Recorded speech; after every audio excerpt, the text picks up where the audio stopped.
अस्सलामुअलैकुम हेल्थ 21 में खुशामदीद। मैं हूं आपके साथ अबीर हुसैन। कैसे हैं आप लोग? उम्मीद करती हूं आप लोग ठीक ठाक होंगे। जितनी ज़्यादा हमारी आउटलुक्स मैटर करती हैं उतनी ज़्यादा हमारी जो है पर्सनालिटी इन्हेंस हो जाती है अगर हमारी स्माइल अच्छी हो। कहते हैं कि जब पर्सनालिटी देखी जाती है तो गुड लुक्स में सबसे पहले आपकी स्माइल आती है, फिर आपकी हाइट आती है एंड देन फिर ओवरऑल आपका जो है पर्सनालिटी आउटलुक आता है।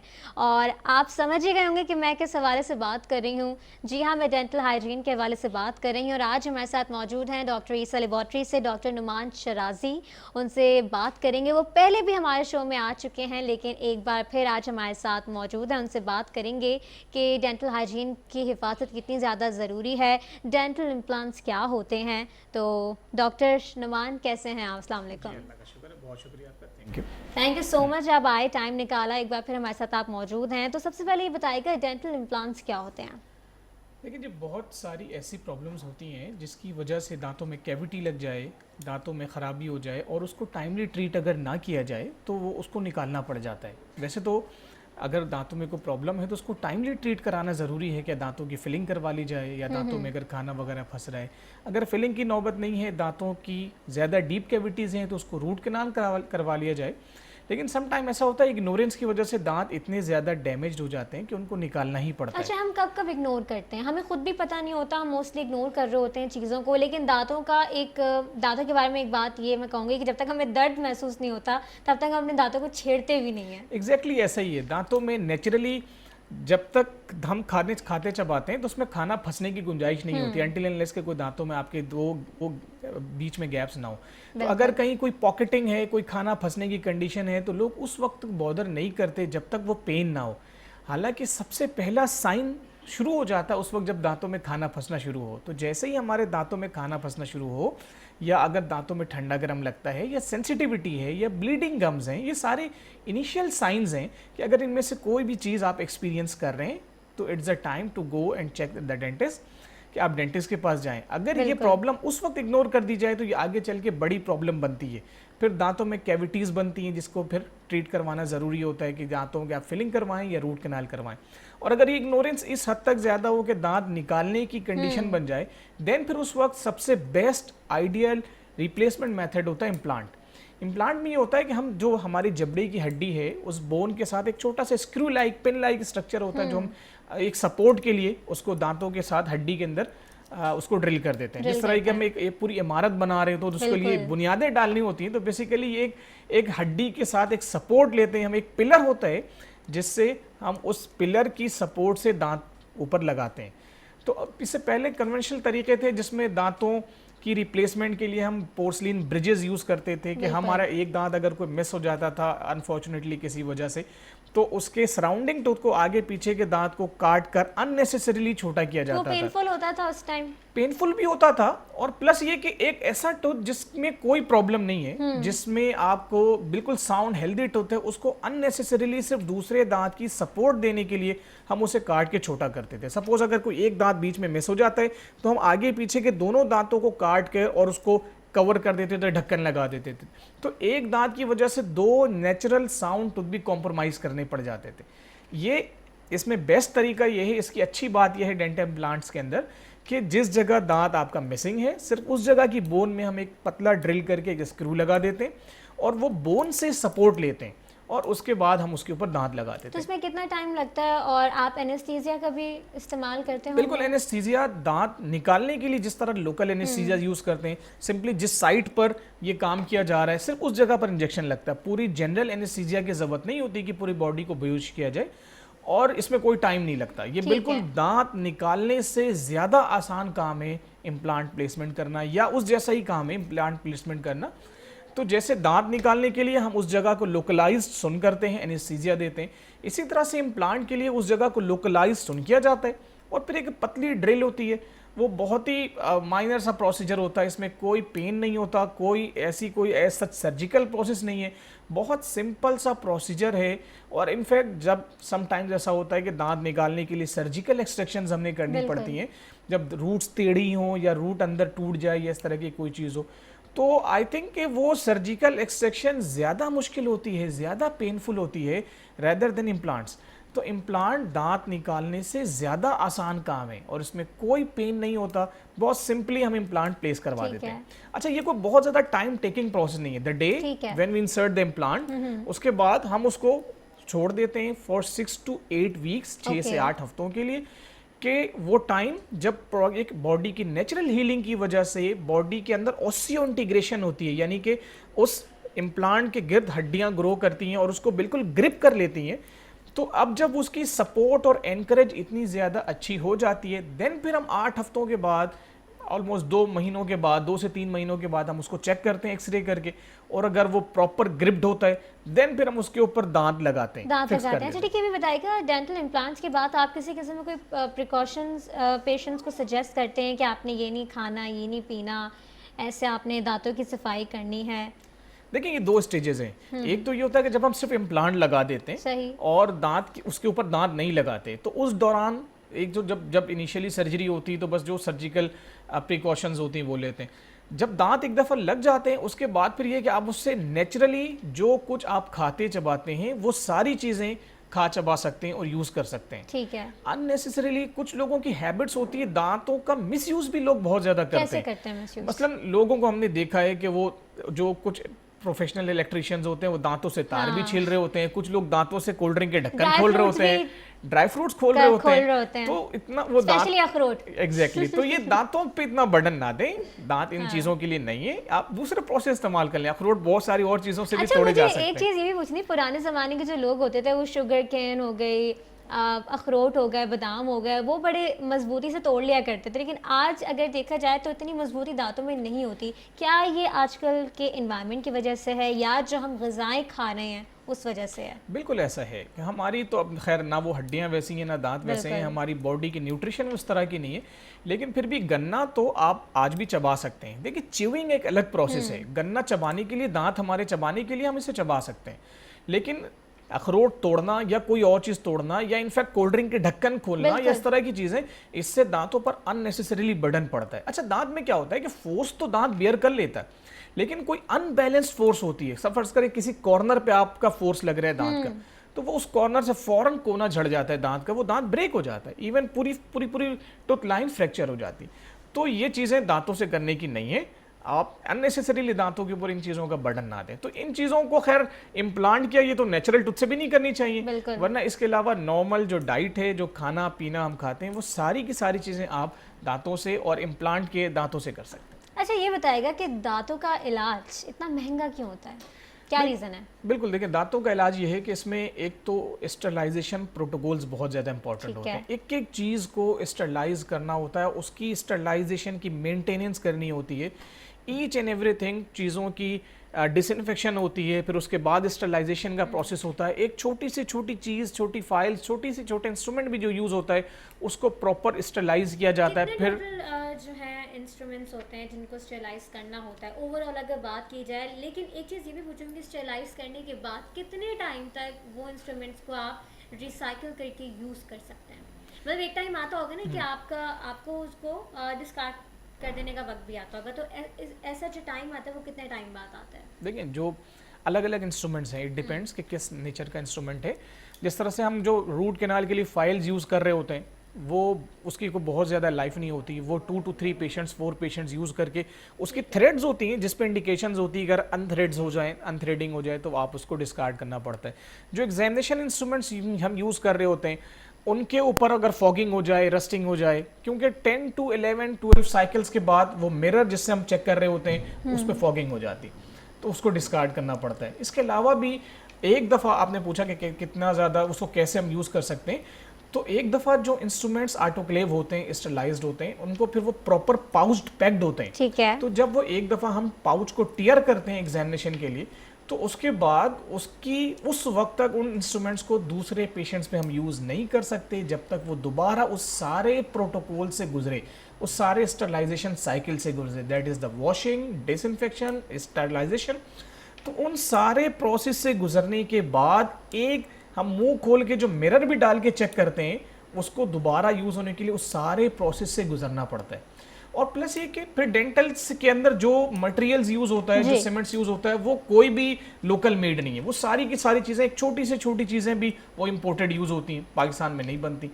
तो इस तरह से एक एक प्रोसीजर की कॉस्ट बढ़ती जाती है। डेंटल प्रोसीजर वैसे तो वर्ल्ड वाइड दुनिया भर में एक्सपेंसिव है, बहुत ज़्यादा। लेकिन हमारे यहाँ कुछ इस वजह से भी है कि हमारे यहाँ इससे रिलेटेड कोई चीज़ भी लोकल मेड नहीं है। ठीक है। इवन हम जो ग्लव्स यूज़ करते हैं पहनने के लिए, वो तक पाकिस्तान में नहीं बनते। छोटी से छोटी चीज़ भी जो है वो चूंकि इम्पोर्ट होकर आती है, तो फिर वो कॉस्ट कई गुना इंक्रीज होती जाती है। ठीक है। अच्छा, ये भी बहुत से लोग हमारे जो ओवरसीज़ पाकिस्तानी हैं, उनका ये होता है मानना, बिलीव कि भाई हम पाकिस्तान जाकर जो है अपने दांतों का इलाज करवाएंगे, क्योंकि सारा साल वो वेट करते हैं, खूब दांतों का जो है सत्यानाश भी हो रहा होता है, वहाँ वो उतना नहीं दिखा रहे होते, लेकिन उनकी पहली अव्वलीन तरजीह ये होती है, प्रायोरिटी होती है कि पाकिस्तान आएंगे तो वो आके जो है डॉक्टर ईसा लेबॉर्ट्री भी आते होंगे। तो एक क्वेश्चंस क्या लोग करते हैं, क्योंकि मैंने बहुत ये चीज़ें देखी हैं कि लोग जब बाहर से आते हैं तो उनके अंदर एक कंपैरिजन फैक्टर बहुत होता है कि पाकिस्तान में ये नहीं होता, अमेरिका में ये होता है, कनाडा में ये होता है। तो आपसे मोस्ट फ्रीक्वेंटली क्वेश्चंस क्या करते हैं?